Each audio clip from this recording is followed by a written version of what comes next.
మీరు ఎవరో తెలియకుండా మీ గురించి తప్పుగా మాట్లాడుతున్నారంటే బాధపడాల్సిన అవసరం లేదు.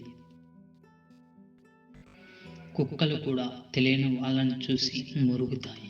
అంత మాత్రాన మీరు చెడ్డవాళ్ళు అయిపోరు. మధ్యతరగతి వారికి జీవితంలో అసలు బోరు కొట్టదు. ఎందుకంటే ఎప్పుడు ఏదో ఒక సమస్యతో జీవితం సగం గడిచిపోతుంది. నీళ్లు లేని బావి దగ్గరికి, డబ్బు లేని మంచి దగ్గరికి ఎవరూ రారని గుర్తుంచుకో. డబ్బు ఎంతైనా సంపాదించు, ఎంతైనా పోగొట్టుకో, కానీ మీ వ్యక్తిత్వాన్ని మాత్రం ఎప్పుడు పోగొట్టుకోకు. ఎందుకంటే అది డబ్బు కంటే చాలా విలువైంది.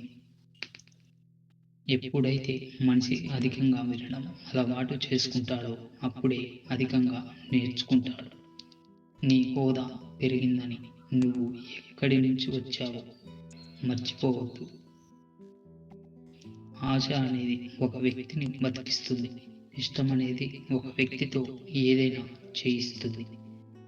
అనవసరం అనేది ఒక వ్యక్తికే అన్ని నేర్పిస్తుంది. కళ్ళు చూస్తూ నిలబడితే నువ్వు మేడ ఎక్కలేవు. ప్రణాళికలు వేస్తూ ఉండిపోతే విజయాన్ని సాధించలేవు. అడుగు ముందుకు వేసే కార్యాచరణ మొదలు పెట్టు.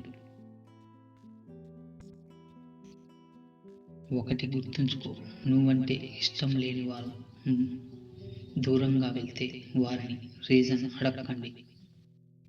ఎందుకంటే వారి కారణాలు వారికి తగ్గట్టుగా తయారు చేసుకుంటారు.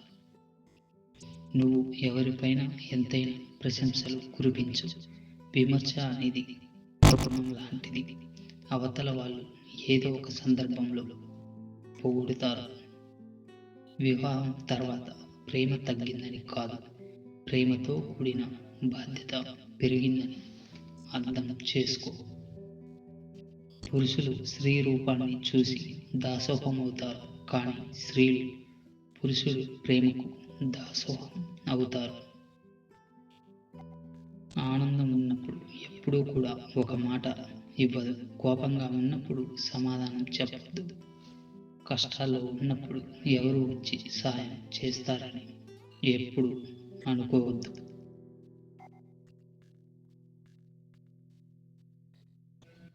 ఎందుకంటే మన కోసం ఆలోచించే సమయం అంతా వాళ్ళకు ఉండదు. సహాయం చేయాలనే ఆలోచన ఉండదు. మీ ఇష్టాన్ని, మీ కష్టాన్ని మీరు నమ్ముకోవాలి.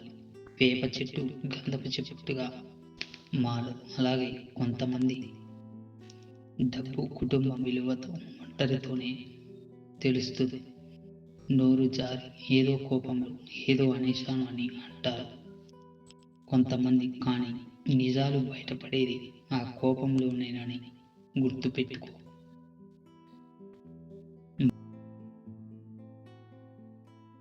మగవాడి వైపు మౌనంగా నవ్వుతూ చూసే స్త్రీని అత్యంత ప్రమాదకరం. ఆమె ఏ క్షణంలోనైనా సరే అతన్ని మోసం చేయగలదు.